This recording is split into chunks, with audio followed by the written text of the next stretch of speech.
ଛଅମାଣ ଆଠଗୁଣ୍ଠ ଉପନ୍ୟାସର ସାରମର୍ମ। ବ୍ୟାସକବି ଫକୀରମୋହନ ସେନାପତି। ଆଧୁନିକ ଓଡ଼ିଆ ସାହିତ୍ୟର ନବନିର୍ମାତା ଭାବେ ଫକୀରମୋହନ ସେନାପତି ବହୁ ଗୌରବର ଅଧିକାରୀ। ଏକାଧାରାରେ ସେ ଥିଲେ ବ୍ୟାସକବି, କଥାସମ୍ରାଟ ଏବଂ ସରସ୍ୱତୀ ଫକୀରମୋହନ।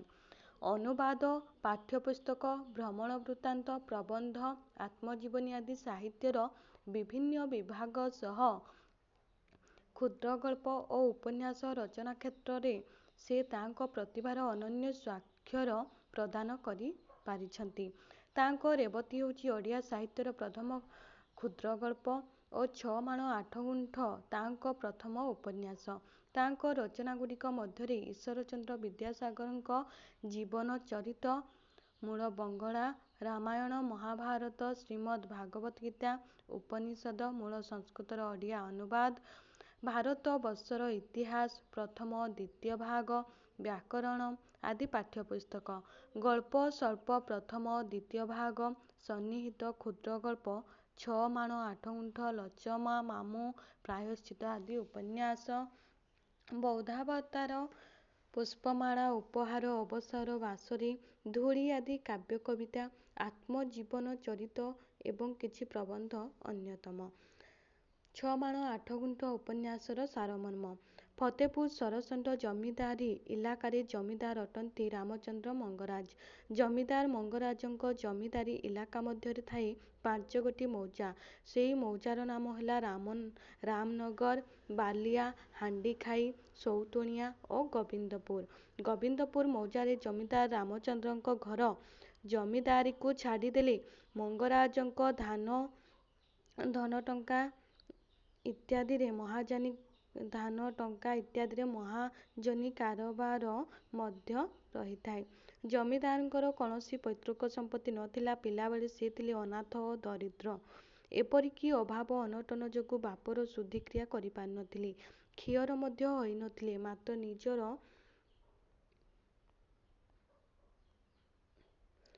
ନିଜର ଚତୁରପଣିଆ ଯୋଗୁଁ ଅଗାଧ ସମ୍ପତ୍ତିର ମାଲିକ ହୋଇଥିଲେ। ଧନ ସମ୍ପତ୍ତି ପାଇଁ ସେ ବିଭିନ୍ନ ପ୍ରକାର ଅସାଧୁ ପନ୍ଥା ଅବଲମ୍ବନ କରିଥିଲେ। ନିଜର ଧର୍ମପତ୍ନୀ ଓ ଜନ୍ମିତ ପୁଅମାନଙ୍କ ପ୍ରତି ଯଥାର୍ଥ ବ୍ୟବହାର ପ୍ରଦର୍ଶନ କରିନଥିଲେ। ସମ୍ପତ୍ତି, ଧନ, ବଡ଼ଲୋକୀ ନିଶାରେ ପାଗଳ ହୋଇ ନିଜ ପରିବାରକୁ ଅବହେଳା କରିଛନ୍ତି। ପରିଣତିରେ ଅନୁରୂପ ମନୋଭାବ ତାଙ୍କ ଜୀବନର କରୁଣ ପରିଣତକୁ ସ୍ୱାଗତ କଲା। ପୂର୍ବରୁ ଫତେପୁର ସରଷଣ୍ତ ଜମିଦାରୀ ଇଲାକାର ଜମିଦାର ଥିଲେ ଶେଖ୍ କରାମତ ଅଲି। ରାମଚନ୍ଦ୍ର ମଙ୍ଗରାଜ କରାମତ ଅଲିଙ୍କ ଅଯୋଗ୍ୟ ଓ ବିଳାସୀ ପୁତ୍ର ଶେଖ୍ ଦିଲଦାର ମିଆଁଙ୍କୁ କୌଶଳରେ ପ୍ରତାରିତ କରି ଜମିଦାରୀକୁ ନିଜ ନାମରେ କରାଇନେଲେ। ଜମିଦାରୀ ପାଇବା ପରେ ସମ୍ପତ୍ତି ଲାଭର ଲାଳସା ତାଙ୍କର ଚରିତାର୍ଥ ହୋଇନଥିଲା।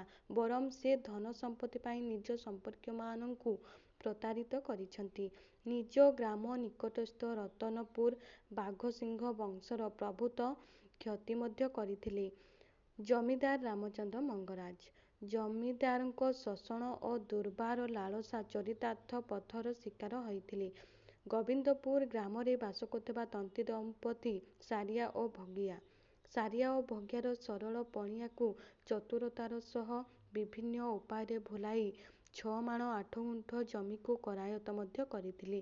ସେମାନଙ୍କର ଦୁର୍ବଳତା ଓ ସରଳତାର ସୁଯୋଗ ନେଇ ତାଙ୍କର ଏକମାତ୍ର ଆଦରର ଗାଈ ନେତକୁ ମଧ୍ୟ କରାୟତ୍ତ କରିଥିଲେ। ମଙ୍ଗରାଜଙ୍କ ଚକ୍ରାନ୍ତ ଯୋଗୁଁ ସାରିଆ ଭଗିଆର ସୁନ୍ଦର ପରିବାର ଭାଙ୍ଗିରୁଜି ଚୂରମାର ହୋଇଗଲା। ନିଜ ପରିବାର ପାଇଁ ସଚେତନ ନଥିଲେ ମଙ୍ଗରାଜ। ସମ୍ପତ୍ତି, ଧନ, ଅର୍ଥ ଉପାର୍ଜନ ଲାଳସା ଥିଲା ତାଙ୍କ ଜୀବନର ପରମ ବ୍ରତ। ଧର୍ମପରାୟଣ ପତ୍ନୀର ପରାମର୍ଶକୁ ଉପେକ୍ଷା କରି ସେ ଦାସୀ ଚମ୍ପାର କୁଚକ୍ରାନ୍ତ ଓ କୁପରାମର୍ଶରେ ଲିପ୍ତ ରହିଥିଲେ। ସେହି ଚରିତ୍ରହୀନା ଚମ୍ପା ସହାୟତାରେ ସନ୍ତାନହୀନ ତନ୍ତୀ ଦମ୍ପତିଙ୍କ ହୃଦୟରେ ବାତ୍ସଲ୍ୟ ମମତା ବୀଜ ବପନ କରାଇ ଗାଁ ଠାକୁରାଣୀଙ୍କ ନାମରେ ଶୋଷଣ କରିବାର ସୁଯୋଗ ପାଇଥିଲେ। ଚମ୍ପା ପାଇଁ ସାରିଆ ମଙ୍ଗରାଜଙ୍କର ଶିକାର ହୋଇଥିଲା। ଭଗିଆ ଓ ସାରିଆର ଛଅମାଣ ଆଠଗୁଣ୍ଠ ଜମି ଖଣ୍ଡିକ କଣ୍ଟକବାଲା କରିଦେଇ ସର୍ବଶାନ୍ତ ହୋଇଯାଇଥିଲେ, ସେତେବେଳେ ସେମାନେ ଆଉ ସ୍ଥିର ହୋଇ ରହିପାରି ନଥିଲେ। ଭଗିଆ ହେଲା ପାଗଳ।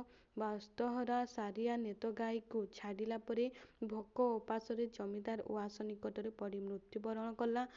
6 ମାଣ 8 ଗୁଣ୍ଠ ଜମିକୁ କରାୟତ୍ତ କରିବା ପରେ ଓ ତନ୍ତୀ ପରିବାରକୁ ଛାରଖାର କରିବା ଦିନଠୁ ରାମଚନ୍ଦ୍ର ମଙ୍ଗରାଜଙ୍କ ଜୀବନର ଅଧପତନ ଦେଖାଦେଲା।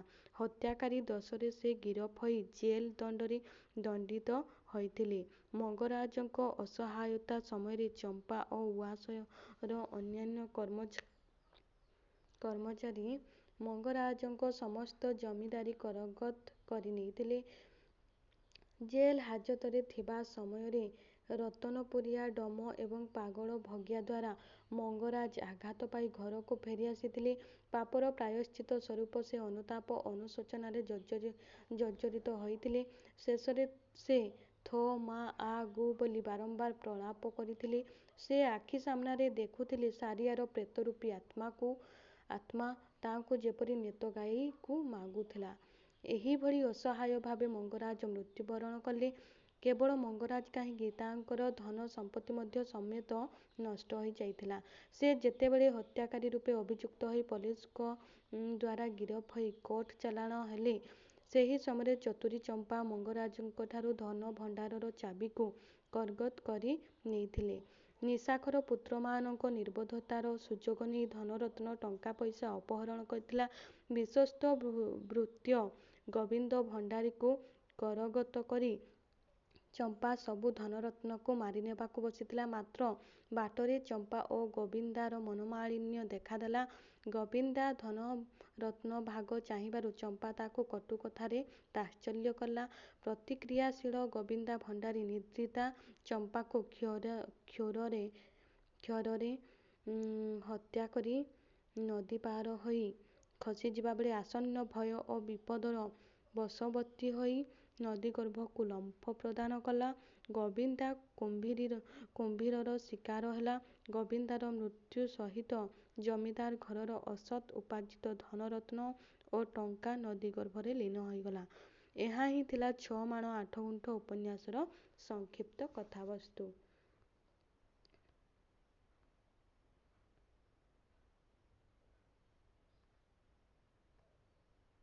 ତ ଯେଉଁମାନେ ବି ଲଙ୍ଗ କ୍ୱେଶ୍ଚନ୍ ଲେଖିବାକୁ ଚାହୁଁଛନ୍ତି ଏଇଥିରୁ ଲେଖିପାରିବେ।